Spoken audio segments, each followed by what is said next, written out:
Like, the slideshow to me is just, like, the worst. Like, that was the part where I realized this movie wasn't gonna be shit. That was once like because like again like I thought the first half of the the first chunk of it was kind of good. Fine. Like, but it just seemed like they weren't gonna be able to wrap it up properly, and I was like sitting there like I don't know how they're gonna wrap all this up. Then they did a slideshow, and I was like, well, there it is, I guess. Hi, I'm Danielle. And I'm Dell. And this is the Black Catch-Up, where we're catching up on iconic black media we missed out on in our more conservative religious childhood.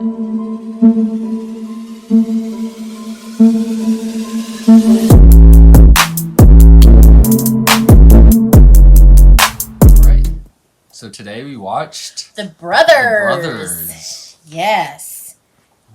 It's continuing with our like rom-com theme. Yeah, our romance theme. 4 friends begin to question women in relationships when one of them announces impending nuptials. Okay. Yeah. Yeah. And this is like unique because it's a more male focused rom-com from like the male side of things, I guess. Yes. Okay. As usual, start off with things we liked about the movie. Yeah. You can start this time. All right. I thought the movie had like some pretty good laughs. I can't think of any specific ones, but there's like a couple moments where I found myself laughing or smiling. Like there was one quote where Brian, the married guy. Yeah. Wait, no, not Brian. That's not the married guy's name. Maybe it was Terry. To be honest, I don't know. Terry was the guy getting married. He was the guy who was already married. Or well, whoever the guy who was already married. With the little twist. Yeah. Okay. Yeah. He was the. He like almost had sex with a hooker or something like that, and she was like, "That'll be $50." He was like, "I have to pay you $50 for like almost doing something." Yeah. For almost doing something. What are you, a Republican? And I was like, "Oh." Yeah, but I just thought there were like a couple of good laughs in this one. Okay. So that was kind of the first thing I liked about it. All right. Speaking of the married guy, I just liked his storyline in general. I thought it was the most successful. I thought his wife was very funny too. Yeah. Like they were a good part. They were a good pairing together. I really liked them. Okay. Oh, okay. The other thing I had was I actually liked most of the setups to their relationships. Like I did like honestly the guy with the married guy and his wife wasn't the most exciting to me, but I really liked the tall guy who was dating the white girl and had like the little brother with his mom. I liked his conflicts. And I did like Morris. Opposite of me. Oh really? I like Morris Chestnut falling in love too. I liked his conflict in the beginning, and then the marriage one I was like indifferent towards. I thought it was okay. Like I just thought it was the most successful of a storyline. Or not that one. I mean the guy who was getting married. Oh, him. That one was one of the worst. That one was kind of. I was more indifferent towards that one than like really enjoying it. I was more indifferent towards it, but. I'm strictly talking about the beginning and how they set these things up. Oh, okay. Yeah. All right, just the beginning? Yeah. Okay. Last thing I had was Ashley Banks. I know that's not her character's name, but Ashley Banks. I thought her character was speaking truth, and I liked her. That was the last thing I had. Cool. That was pretty much all I had. We can get into the negatives now. Okay. You want to start off? Sure. Brian and his entire family were just a mess. Which one was Brian? Brian was the one who dated that white girl ninja.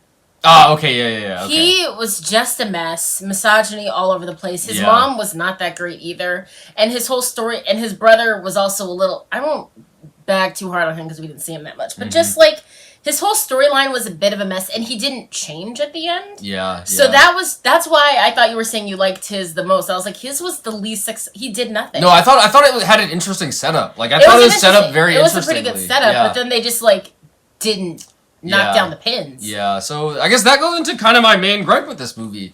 I thought in the beginning they like set up. They had the 4 brothers. They set up each of their 4 relationship situations, and then.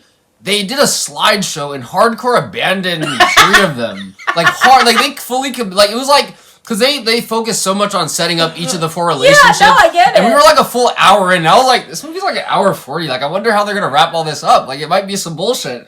And then right on cue, they did a slideshow that like you could tell the slideshow told us nothing. But once they came out the slideshow, they gave the 3 of them like really quick scenes. I think the twist hair guy got divorced. He got separated from his wife. Yeah. The other guy got his car vandalized, and then the marriage guy just wanted a divorce all of a sudden. You know, so like he was gonna get engaged, but then get married, but he just called off the engagement. That's what I'm saying. Yeah, exactly. But this all happened during that little like short slideshow thing, and the slideshow didn't explain any of it. No, it didn't. That's what I realized. They were hardcore just gonna abandon these things. Like they realized they were in way over their heads and just were like, all right, let's focus on Morris Chestnut and Gabrielle Union. That's the moneymaker. And then they totally like flopped that story too, because like that one just was nothing happened with them. Like it did. And then I couldn't figure out why she was at the wedding at the end. Me neither. My main gripe with the Morris Chestnut and Gabrielle Union one was that their argument didn't make a lot of sense. No, it didn't. It didn't because they were arguing. I'm going to do that quotes because it didn't make any sense. They were arguing because she had a previous relationship with his father, and he was upset that she didn't tell him. Mm-hmm. And I will say in relationships it's hard. Like, you don't have to say everything you did in the past, but I feel as though if you dated someone, your partner's father, maybe that's one that you, like, say. That, but, like, you can always say you could have told me sooner. Because, like, you're not going to come out as soon as you meet them, like, oh, I slept with your father, by the way. And I will say, a little bit to her credit, she didn't know that was his father, because exactly. They didn't know until they went to the, like, party thing. But you're not going to, like, the only way to not be able to say you should have told me sooner is, like, as soon as he approached at the party, oh, yeah, we slept together. But that's weird. You don't do that. Like, people don't do that. So, like, that's why the argument, like, falls flat for me. Like, it fell flat for me, because no one was just letting him be upset. Yeah, and they didn't talk. Like, they didn't talk about it and also, she had this weird thing where she was like, I'm going to make you love me. And I'm like, didn't you guys say you love each other already? Yeah. Like, they for sure said that already, so that didn't make sense. And again, I was annoyed that no one was okay with him being upset. Everyone was like, you got to forgive her. And I was like, he has a right to be upset. If he feels as though this is a thing where things are being hidden from him, it's totally fine to be upset. And, like, let him have that time and, like, come to you in his own. Like, let him be upset. Yeah, so I just think they should have talked to each other. They should have talked to each other better. Like, they kind of... These movies like to let Morris Chestnut get angry and then storm out. And, like, no conversation happens with Morris Chestnut as an actor. We've watched quite a few Morris Chestnut. He doesn't like to talk. He just likes to get angry and look sexy and then just, like, storm out. Then they fall in love again. You know, he, like, gives him, like, a twinkle eye or something. You know? But, okay, yeah, all of my gripes are mainly around your thing where they just kind of abandoned so much. Yeah. Like, we didn't hang out with Shamar Moore enough for his ex-fiance trying to shoot him to make sense. It didn't, because, like, it didn't make sense. All of a sudden, he was like, I called off my wedding. And I'm like, something probably happened in that slideshow. But I'm just mad, like, the slideshow came out of nowhere, too. That slideshow of no answers. And the other thing that came out of nowhere was the Morris Chestnut having those flashbacks of the lady with the gun. Oh, yeah, that was... being afraid of commitment, I guess. That was his being afraid of commitment, and they tried to, like, do little sneaky things where, like, he would have a dream of like, he just had, like, of a woman in a wedding dress with a gun, and that was to symbolize him being afraid of commitment. But it just didn't land because it just didn't land. It was out of nowhere, and then even his talk down at the end I thought was kind of lame. Like, I don't know. It was... Because, like, from her perspective, that made no sense. Like, me listening to it, knowing he had that relationship with Gabrielle Union, like, I was like, okay, I guess I get what you're talking about, but you're kind of all over the place in terms of calming her down. Yeah. Like, you're coming to your own revolution, sure, but, like, I don't know how you're calming her down with this. Yeah. You know, And then she just forgives Shamar Moore for literally... and again, like, I knew they would just hand-wave everything, and they hand-wave things to get it to, like, conflict during the slideshow. It's like, at the end of the slideshow, they were just all in, like, their worst states. Yeah. Just randomly. And then they hand-waved again. Or no, they didn't then they focused on... Morris Chestnut not having Gabrielle Union. They had, like, that scene at the bar where she was with someone else. Yeah. They focused on that storyline heavy.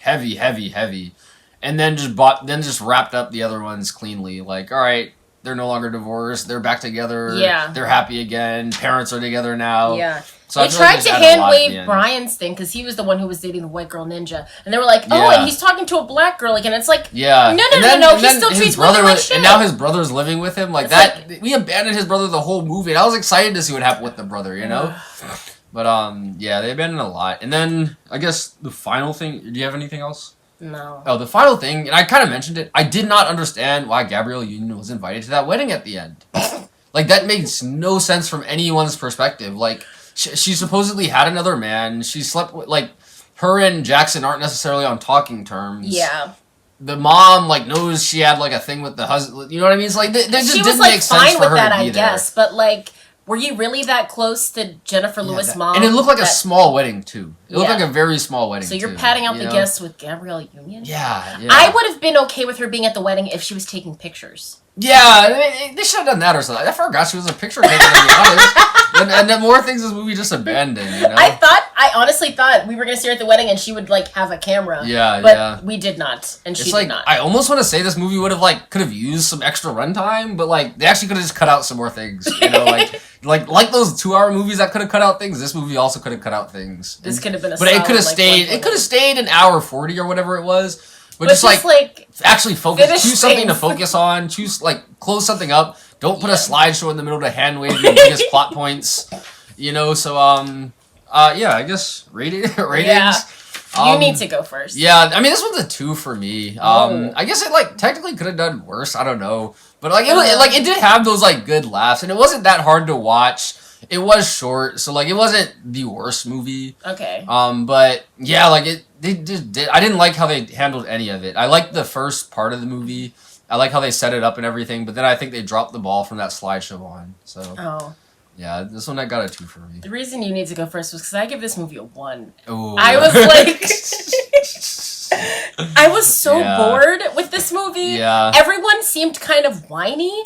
And anytime it seemed like they were gonna delve deeper into literally anything, they just didn't. Yeah. And it was so annoying. And things just kind of happened. And then we went to other stories where we had to remember plot points from B story over there. And it's I don't remember what happened there. Yeah. What's going on with that? I thought we needed to focus a little bit more on Shamar Moore and his fiance, so any of that made sense. Yeah.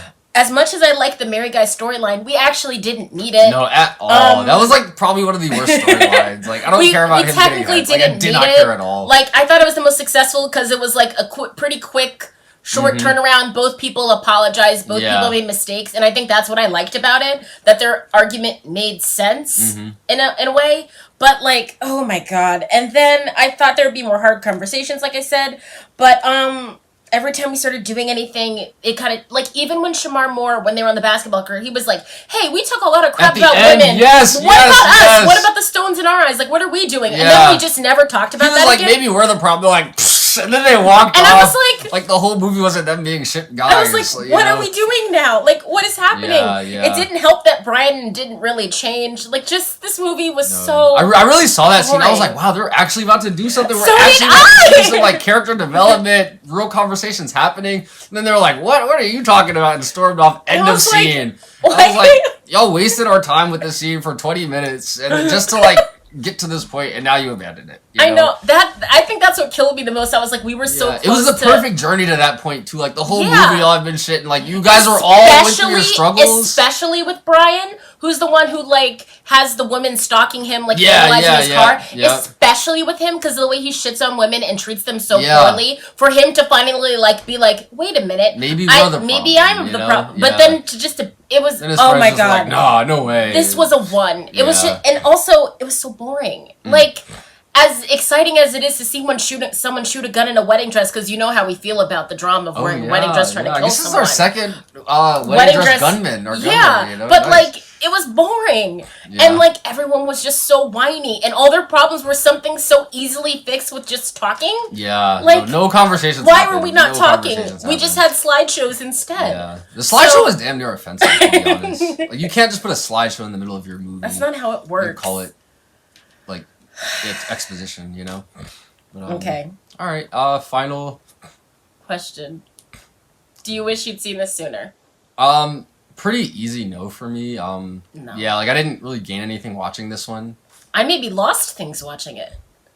I can see that. Yeah, it kind of was a waste of an hour and a half. Again, the thing that saved it for me is it was only an hour and a half, really. You know. Yeah. Those ones that had this movie been 2 hours, it would have gotten into that one category, but we were kind of in and out, which helped me out, I guess. It felt longer to me, though. Yeah, that's because so much happened. So much was or so much didn't happen, but so much should have happened. Yeah. And they talked about so many things that happened, but it all happened during that slideshow. So it was they're talking about they essentially talked about a 2-hour movie, but compressed 30 minutes of it into that little slideshow to get it. And then we just got to hear them talk. It was almost flashback episodes of sitcoms where they're just kind of like talking about things that happened. Yeah, that you can tell they just need to like before. release an episode this week. Yeah, so they get a bunch of old clips together. Yeah, and they're like, remember that time? And then you get like the little. It was almost like that. Yeah. Only they were just referencing the slideshow that we saw, putting oh my god, I did not need to see this. The slideshow. I didn't need to see this earlier. I didn't need to see it now. If you wanted a romantic movie to watch with someone, don't watch this. Probably not. Watch almost anything else. Actually, yeah. Put on a horror movie. That would have been better. Honestly. Like, oh my god. All right. That was the brothers. YouTube housekeeping. Like, comment, subscribe. Ring the bell for notifications. If you have any suggestions for us, you can leave them down in the comments below. We do movies on Tuesdays and Fridays, and on Sundays we do music and TV. All of our socials will be linked on the description down below, and we'll see you next time to catch up. Bye.